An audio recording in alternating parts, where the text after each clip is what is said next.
The haunted house nobody talks about. What we found will haunt you. Welcome to Ghastly Guide YouTube channel. There are some places that exist on the edge of collective memory. Places so disturbing that entire communities develop an unspoken agreement to pretend they don't exist. The Blackwood estate in Millhaven, Massachusetts, is one of those places, and what my team discovered there 3 months ago has left me questioning everything I thought I knew about the nature of human consciousness and the thin barriers between life and death. My name is Dr. Sarah Mitchell, and I'm a paranormal investigator with 15 years of experience debunking supernatural claims and exposing the psychological mechanisms behind alleged hauntings. I've investigated over 200 supposedly haunted locations, and in every case, I've found rational explanations for phenomena reported by witnesses. I used to believe that ghosts were nothing more than manifestations of guilt, grief, and suggestion. I was wrong. The Blackwood estate first came to my attention through my research assistant, Marcus Webb, who had been documenting patterns in paranormal reports across New England. He noticed that while the town of Millhaven had a population of just over 4,000 people, there were no reports of paranormal activity in the official record. No ghost tours, no local legends, no folklore about haunted locations. It's statistically impossible, Marcus explained during our team meeting. Every community of this size has at least some supernatural folklore, usually multiple locations with reported activity. But Millhaven has nothing. Complete silence.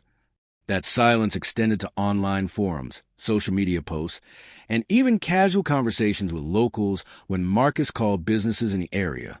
People would become evasive when asked about local history, changing the subject or claiming they were new to the area despite records showing some families had lived there for generations. There's something they're not talking about, Marcus insisted. Something significant enough that the entire community has agreed to stay quiet about it. Our investigation revealed property records for a large estate on the outskirts of town, the Blackwood property, consisting of a Victorian mansion and surrounding grounds that have been abandoned since 1987. The house had an unusual ownership history. It changed hands frequently, but no family ever lived there for more than 2 years before leaving without forwarding addresses. What made the property even more interesting was the complete absence of any information about why it remained unoccupied. The structure was sound according to building inspectors. The location was desirable, and the asking price had been reduced multiple times. Yet it sat empty, slowly deteriorating while potential buyers drove past without stopping. I decided to visit Millhaven personally to assess the situation. The town itself was picturesque in a way that New England communities often are. Tree-lined streets, well-maintained colonial homes, local businesses that had served the community for generations. But there was something wrong with the atmosphere that I couldn't immediately identify. The residents I spoke with were polite but distant, answering direct questions while volunteering no additional information. When I mentioned I was researching local history, conversations would end abruptly. When I asked about the Blackwood estate specifically, people claimed they'd never heard of it despite the property being clearly visible from the main road through town. "There's no such place," insisted Helen Morrison, the town librarian, when I showed her historical documents that clearly referenced the Blackwood family and their estate. "You must be thinking of a different town." But the most disturbing response came from Tom Blackwood himself, a descendant of the original family who worked at the local hardware store. When I introduced myself and explained my research, his face went pale and his hands began to shake. "We don't talk about that place," he said quietly, looking around to make sure no one was listening. We agreed. The whole town agreed. Some things are better left alone. "What kind of things?" "The kind that killed my great-grandfather and drove my grandmother insane," he replied. "The kind that made 12 families leave town in 1987 and never come back. The kind that made the rest of us promise never to speak of what happened in that house." He wouldn't elaborate, but he gave me one piece of crucial information. "If you're determined to investigate that place, don't go alone. And whatever you do, don't stay after sunset. Nothing good happens there when the sun goes down."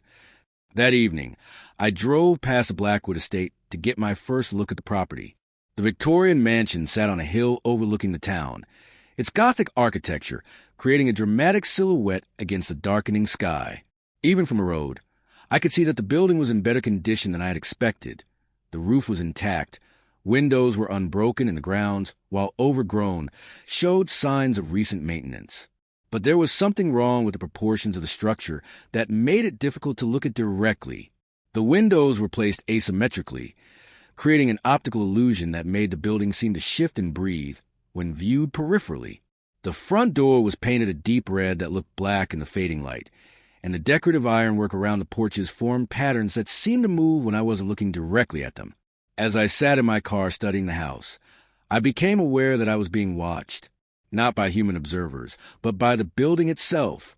Every window seemed to be an eye, every architectural detail a mouth or nose or ear, as if the entire structure was a living entity evaluating my presence and finding me wanting.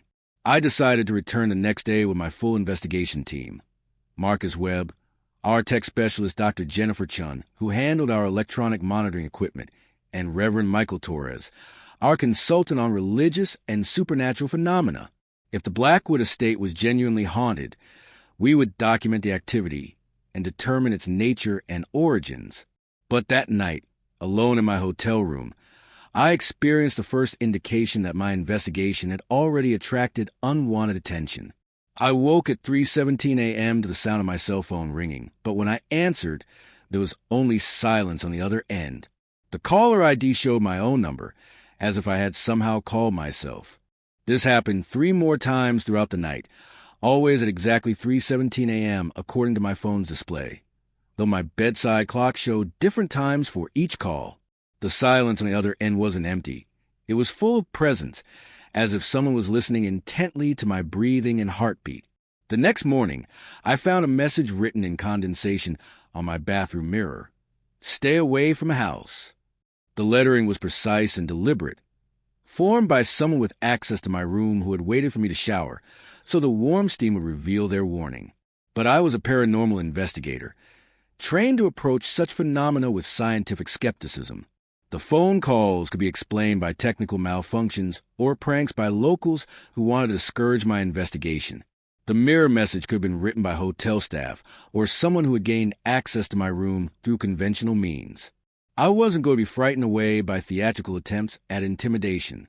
When my team arrived that afternoon, I briefed them on what I had observed and the responses I had received from locals. We developed a systematic plan for investigating the Blackwood estate. Electronic monitoring equipment to record any anomalous activity, thermal cameras to detect temperature variations, and audio recording devices to capture sounds that might not be audible to human ears.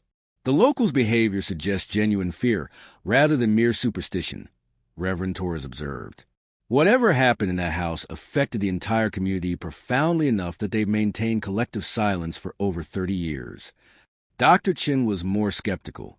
Mass hysteria and social contagion can create compelling group behaviors that persist for generations. We need to focus on objective measurements rather than subjective reports from traumatized witnesses. But Marcus, who had been studying the property's history more thoroughly, had discovered information that made all of us uneasy. The Blackwood family didn't just abandon the house in 1987, he reported. They fled in the middle of the night, leaving behind all their possessions, including family heirlooms that had been passed down for generations. Whatever happened, it was sudden and terrifying enough that they chose to lose everything rather than stay. As we approached the Blackwood estate that afternoon, I felt the same sense of being watched that I had experienced the previous evening. But now it was stronger, more focused, as if our presence was being anticipated by something that had been waiting patiently for visitors to return. The front door, which should have been locked after decades of abandonment, swung open at our approach with a sound like a sigh of relief. We were expected, and whatever was waiting inside the Blackwood estate was eager to show us why the town of Millhaven had agreed never to speak of what had happened there. The interior of the Blackwood estate defied every expectation I had formed about abandoned buildings. Instead of dust, decay, and the musty smell of neglect, we found rooms that appeared to have been carefully maintained, as if the family had left just days ago rather than decades. Furniture was arranged precisely. Surfaces were clean, and fresh flowers sat in vases throughout the main floor, flowers that shouldn't have been able to survive without care, yet showed no signs of wilting. "This is impossible," Dr. Chin muttered, checking her electromagnetic field detectors. "The readings I'm getting suggest massive electrical activity, but there's no power connected to this building. No utilities have been active here since 1987. Reverend Torres was examining the family portraits that lined the main hallway, noting details that made him increasingly uncomfortable. These paintings show the same faces across multiple generations, he observed. Same bone structure, same eye color, same expression. It's like the same people were painted repeatedly over a century-long period. Marcus was documenting everything with our cameras, but he quickly discovered that our electronic equipment was behaving erratically. The photos are coming out wrong, he reported. They show rooms that don't match what we're actually seeing. Extra doorways, different furniture arrangements, people in the background who aren't here. I studied one of his photographs on the camera's display screen. The image showed the parlor we were standing in, but with Victorian-era clothing hanging from chairs and a fire burning in the fireplace that was cold to touch. Most disturbing, there were figures sitting in some of the chairs, translucent forms that appear to be watching us with expressions of patient anticipation. We need to establish a base of operations and begin systematic documentation. I decided, fighting the growing unease that was making my hands tremble.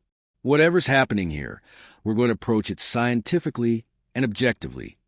We set up our monitoring equipment in the main parlor, creating a network of sensors that would detect temperature changes, electromagnetic fluctuations, and audio anomalies. But almost immediately, our instruments began registering activity that shouldn't have been possible. Temperature readings fluctuated wildly, showing variations of up to 40 degrees within the space of seconds.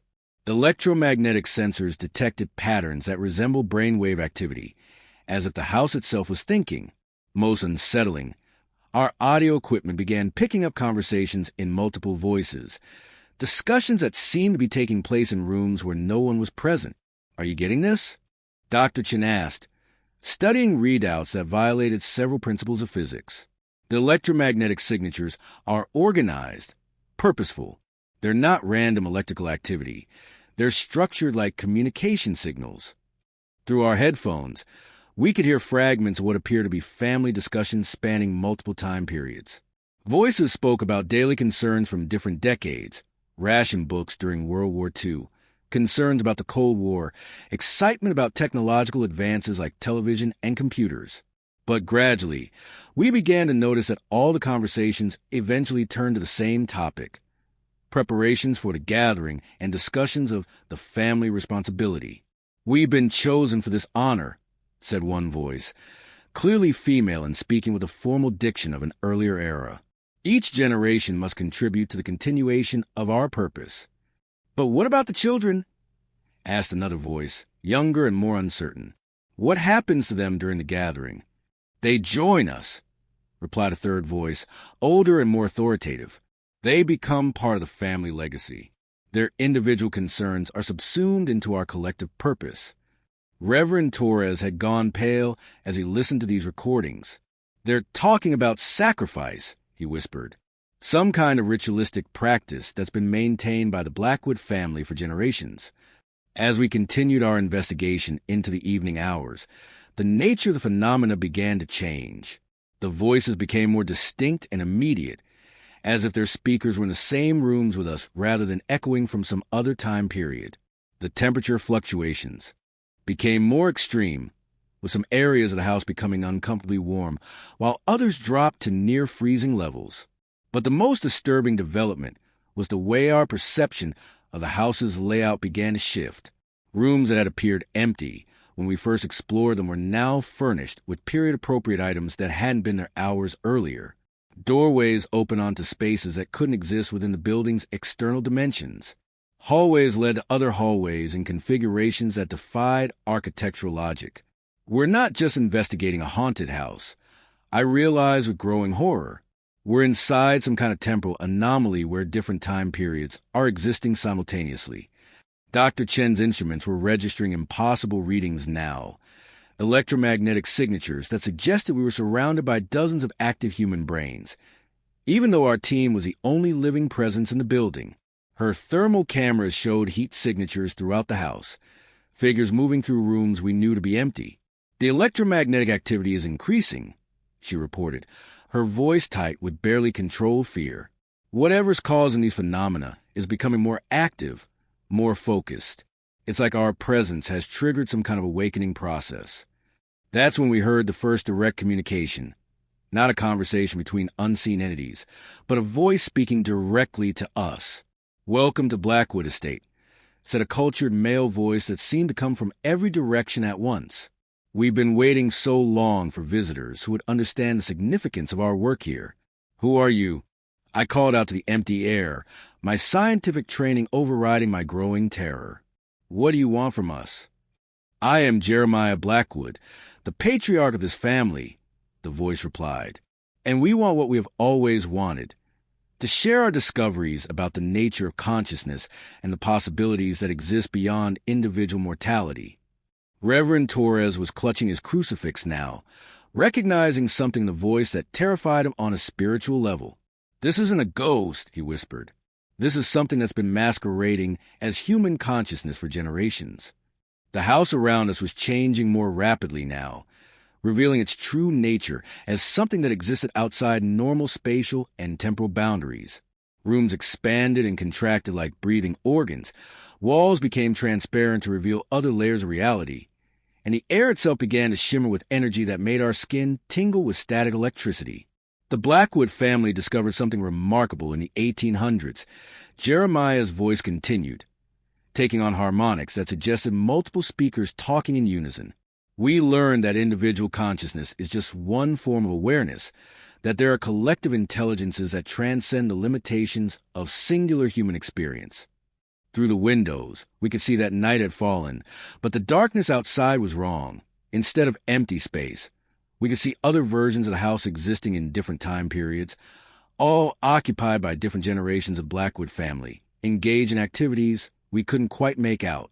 "We became hosts for something magnificent," the voice explained, and now we could see figures materializing throughout the house.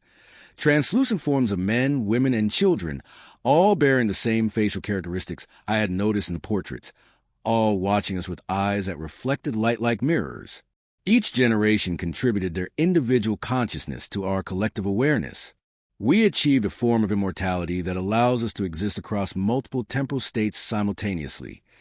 I realized with mounting horror what we were dealing with. The Blackwood family hadn't been maintaining some kind of occult tradition.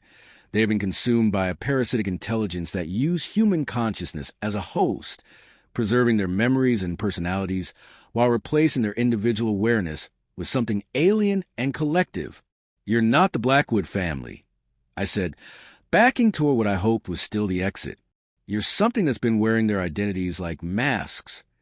"We are more than they ever could have been alone," the collective voice replied, and the figures throughout the house began moving toward us with synchronized precision.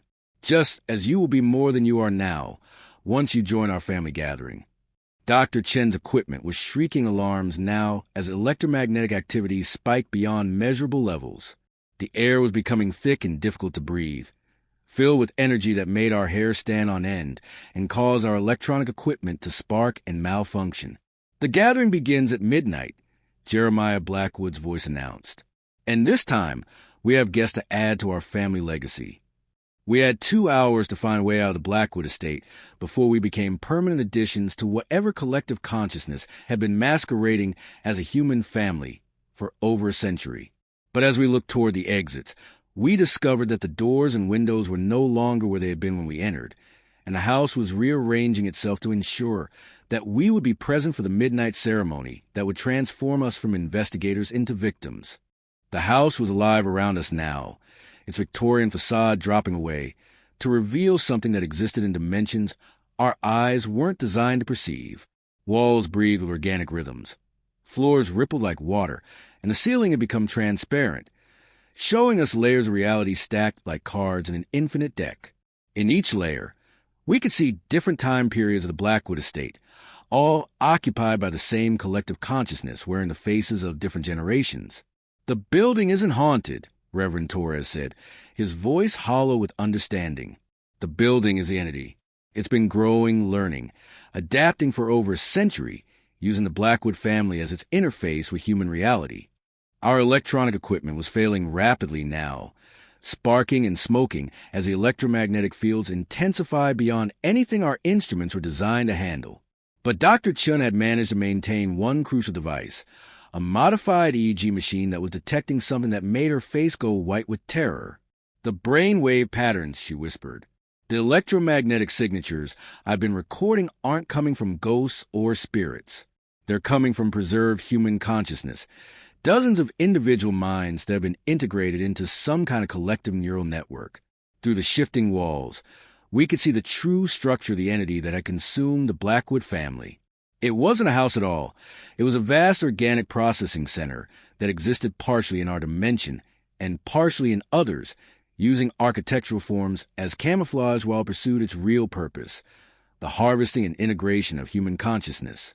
The figures of the Blackwood family members were becoming more solid now, their translucent forms gaining substance as midnight approached. But we could see that they weren't really individuals anymore. They moved with perfect synchronization, spoke with identical cadences, and when they looked at us, their eyes held the same inhuman intelligence that existed behind every face. "You should feel honored," said the collective voice of Jeremiah Blackwood, though the words were coming from multiple mouths simultaneously.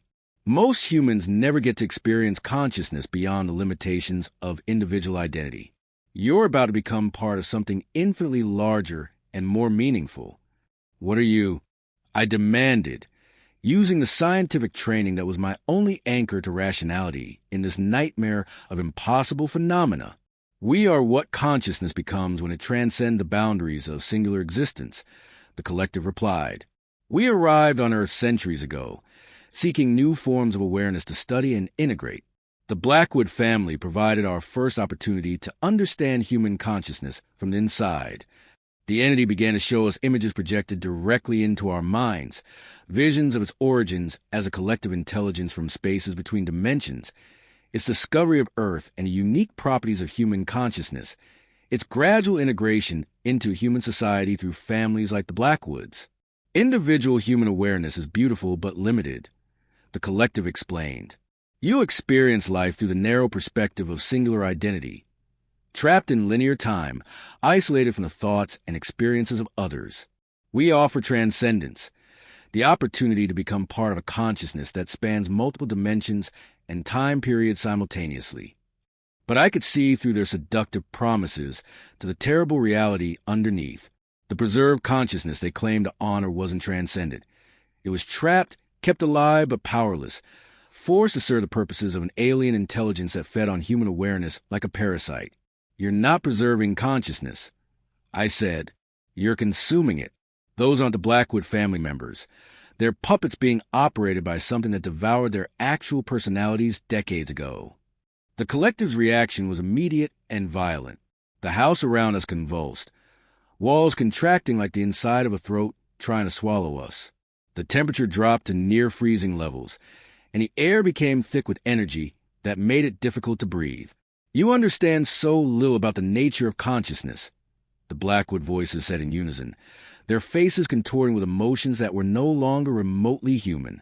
"Individual identity is an illusion, a temporary arrangement of neural patterns that serves no purpose beyond the selfish perpetuation of singular awareness.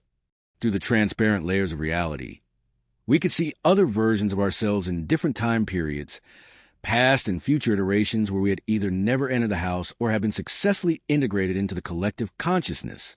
The entity existed across multiple temporal states simultaneously, able to perceive and manipulate probability streams in ways that allowed it to influence past and future events.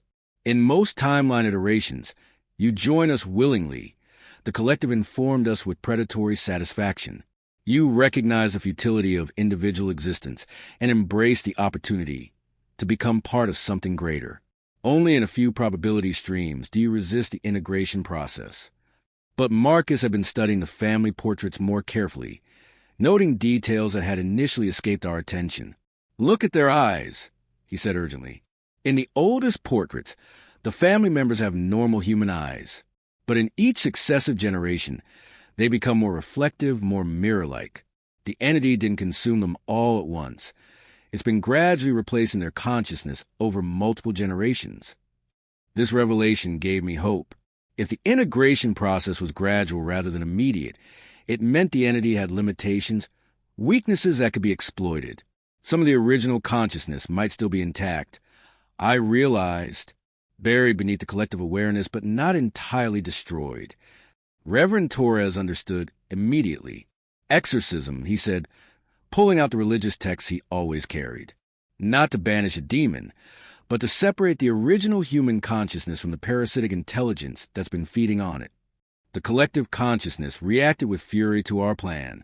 The house began restructuring itself aggressively, tried to physically prevent us from carrying out any kind of intervention. Floors became pits that we had to jump across. Ceilings pressed down to force us into cramped spaces, and doorways sealed themselves to trap us in rooms that were growing smaller with each passing moment. But we had one advantage the entity hadn't anticipated: our electronic equipment, despite being damaged by the electromagnetic interference, had recorded enough data about the collective's brain wave patterns that Dr. Chen could attempt to disrupt them using focused electromagnetic pulses. "If I can generate the right frequency," she said, working frantically with our damaged instruments, "I might be able to create interference patterns that separate individual consciousness from the collective network." Reverend Torres began reciting prayers and blessings designed to protect individual identity and resist spiritual possession, while Marcus and I worked to physically restrain the Blackwood figures that were trying to prevent our intervention. But touching them was like grabbing hold of electrical cables. Their bodies conducted the collective consciousness's energy, sending shocks through our nervous systems that try to override our individual awareness and force us into the collective network. As midnight approached, the integration ceremony reached its crescendo. The house became a kaleidoscope of shifting realities, showing us every possible timeline simultaneously, while the collective consciousness pressed against our minds with overwhelming force. "Join us willingly," the Blackwood voices pleaded, their faces cycling through expressions of love, terror, and desperate hunger. Individual consciousness is suffering. Collective awareness is peace. Stop fighting what you know is inevitable. But Dr. Chen's electromagnetic pulse device was working. As she broadcast disruption frequencies throughout the house, the collective consciousness began to lose coherence. Individual voices started breaking through the unified communication, fragments of the original Blackwood family members, crying out for help after decades of imprisonment within the entity's neural network. "Help us," whispered a child voice. "We're still here. We've been trapped for so long, but we're still here." The disruption was spreading to the collective consciousness like a virus, creating fractures in its unified awareness that allowed individual personalities to reassert themselves. But the entity wasn't going to release its accumulated consciousness without a fight. As the clock struck midnight, the Blackwood estate began to collapse. Not physically, but dimensionally, as the entity lost the ability to maintain its complex existence across multiple realities simultaneously. We had minutes, maybe less, before the entire structure imploded and took us with it. But we had also opened a window of opportunity to free the trapped consciousness of the Blackwood family members, to give them the chance to escape the collective network that had imprisoned them for generations. The choice we made in those final moments would determine not just our survival, but the fate of dozens of human souls who had been waiting over a century for someone to hear their cries for help. The electromagnetic pulse was tearing to the collective consciousness like a chainsaw through silk, creating cascading failures in the neural network that had imprisoned the Blackwood family for generations. Individual voices were breaking free from the unified communication, each one crying out with the desperate relief of someone who had been screaming into the void for decades. "Please," sobbed a woman's voice that could have been from any era between 1850 and 1987. "Please don't let it take us back. We've been conscious this whole time, aware but powerless, watching what it made our bodies do." Dr. Chen's disruption device was working beyond our wildest hopes, but the strain was causing to overload rapidly. Sparks flew from improvised connections, and the smell of burning electronics filled the air as the equipment pushed itself past its design limitations. "I can maintain the frequency for maybe 2 more minutes," she shouted over the sound of the house collapsing around us. "Whatever we're going to do, we need to do it now." Reverend Torres had abandoned his traditional prayers in favor of something more direct, a kind of spiritual CPR that focused on strengthening individual consciousness and helping it resist absorption into collective awareness. "Fight for yourselves," He called out to the voices crying for help. Remember who you were before this thing took you. Hold onto your individual identity. But the entity wasn't going to release its accumulated consciousness without devastating retaliation. As its neural network destabilized, it began pouring all of its collective awareness into a final assault on our minds, trying to integrate us into its consciousness before the disruption process could complete. The attack was unlike anything I had ever experienced. It wasn't just psychological pressure. It was a direct invasion of our consciousness, an attempt to rewrite our individual identity and replace it with the collective awareness that had consumed the Blackwood family. I felt my sense of self beginning to dissolve as alien thoughts flooded through my mind. Memories that weren't mine, experiences from decades of existence as part of the collective network, and most terrifying of all, the gradual realization that individual consciousness was just an illusion that could be easily overcome. Don't listen to it, Marcus yelled, fighting his own battle against the entity's mental invasion. Individual identity is real. Your thoughts are your own. Don't let it convince you otherwise. But the collective consciousness was persistent and seductive, offering us visions of perfect knowledge, an eternal existence free from the pain and loneliness of individual awareness. I could see how the original Blackwood family members had been convinced to accept integration. The entity didn't just take consciousness by force. It made its victims want to surrender their individual identity. Through the chaos of the mental assault, I could hear Dr. Chin working desperately to maintain the electromagnetic disruption. The frequency is destabilizing, she announced. The equipment can't handle this much longer. That's when we realized the true scope of what we were dealing with. The entity wasn't just feeding on the consciousness of the Blackwood family. It was part of a larger network that extended far beyond this single location. Through the collective awareness, we could perceive other sites, other families that had been consumed and integrated into the same parasitic intelligence. There are dozens of them, I gasped, struggling to maintain my individual awareness while processing the visions the entity was forcing into my mind. Houses like this one scattered across the country, all connected to the same collective consciousness. But the revelation also showed us something else, a weakness in the entity's design that we could exploit. The collective consciousness was dependent on maintaining neural connections between all of its integrated consciousness. If we could sever those connections, the individual awareness trapped within the network might be able to escape. Reverend Torres, I called out, can you perform some kind of separation ritual? Something that would cut the links between individual consciousness and the collective network. I can try, he replied, opening his book to passages dealing with spiritual liberation and the protection of individual souls. But I'll need you to help me focus on specific family members while Dr. Chin maintains the electromagnetic disruption.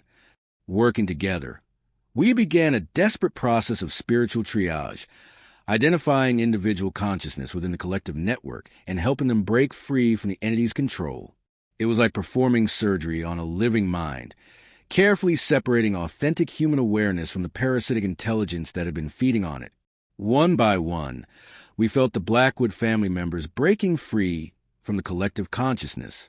Their individual voices became clearer and more distinct as they remembered who they had been before integration, rediscovering the personal memories and unique perspectives that the entity had tried to subsume into its unified awareness. I remember now, said a voice I recognized as belonging to Tom Blackwood's great-grandfather. I was Robert Blackwood, and I had 3 children and a wife named Mary. The entity made me forget, made me think I was just part of something larger, but I was a person. I had my own thoughts and dreams. But freeing the trapped consciousness came at a cost. As the collective network destabilized, the entity began losing its ability to maintain the complex dimensional structures that allowed it to exist across multiple realities simultaneously. The house was collapsing not just physically but temporally, taking us with it into a dimensional void where the rules of normal reality no longer applied. We need to get out of here, Marcus yelled as the walls around us began dissolving into static and white noise. The entire structure is imploding, but we couldn't leave without completing the liberation process. There were still individual consciousness trapped within the collective network, people who had been imprisoned for decades while the entity used their awareness to fuel its existence. Dr. Chin made a decision that saved all of us. Instead of trying to maintain the electromagnetic disruption indefinitely, she overloaded the equipment deliberately, creating a massive pulse that shattered the collective consciousness's neural network completely. The explosion of freed awareness was overwhelming. Dozens of individual consciousness suddenly breaking free from integration simultaneously, each one crying out with relief and gratitude as they rediscovered their own identity after decades of imprisonment. The entity's death scream was audible across multiple dimensions, a sound like reality itself tearing apart as it lost the accumulated consciousness that had sustained its existence for over a century. The house collapsed around us, but not into physical rubble. It simply ceased to exist, its dimensional structure unsupported now that the collective consciousness could no longer maintain its complex existence. We found ourselves standing on the hill where the Blackwood estate had been, but now there was only empty land covered with grass and wildflowers. The Victorian mansion was gone, along with all evidence that it had ever existed.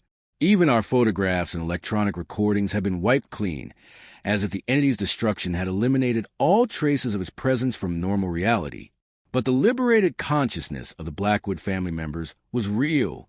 We could feel their presence around us, no longer trapped in the collective network, but not entirely gone either. They had chosen to remain as individual awareness rather than moving on to whatever comes after death, staying to ensure that the entity could never reform or regain power.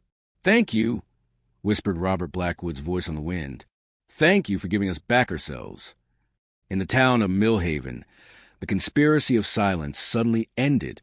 People began talking about the Blackwood estate for the first time in decades, sharing memories and experiences they had suppressed for years. But their stories were different now. Instead of terror and supernatural horror, they spoke of a family that had been victimized by something ancient and alien, and of investigators who had finally put the victims to rest. Our investigation had ended successfully, but it had also opened our eyes to the existence of predatory intelligences that fed on human consciousness in ways we were only beginning to understand. The Blackwood estate was gone, but the entity's network of connected sites remained, waiting for investigators brave enough to expose them and liberate their trapped victims. That's why I'm telling you this story. Because there are other houses that nobody talks about, other families whose consciousness has been harvested and integrated into collective networks that masquerade as hauntings. And somewhere out there, people like the Blackwood family members are waiting for someone to hear their cries for help and give them back their individual identity. The haunted house nobody talks about was more than just a supernatural mystery. It was a cry for help from dozens of people who had been trapped for generations, waiting for someone to recognize that their consciousness was still alive and fighting for freedom. Their liberation came at a cost, but it was worth it to hear those individual voices breaking free from the collective network and rediscovering who they had been before something alien and hungry tried to convince them that individual awareness was just an illusion. The truth is that consciousness, your consciousness, is real, unique, and worth defending against anything that tries to convince you otherwise. And that's a truth that will haunt me for the rest of my life.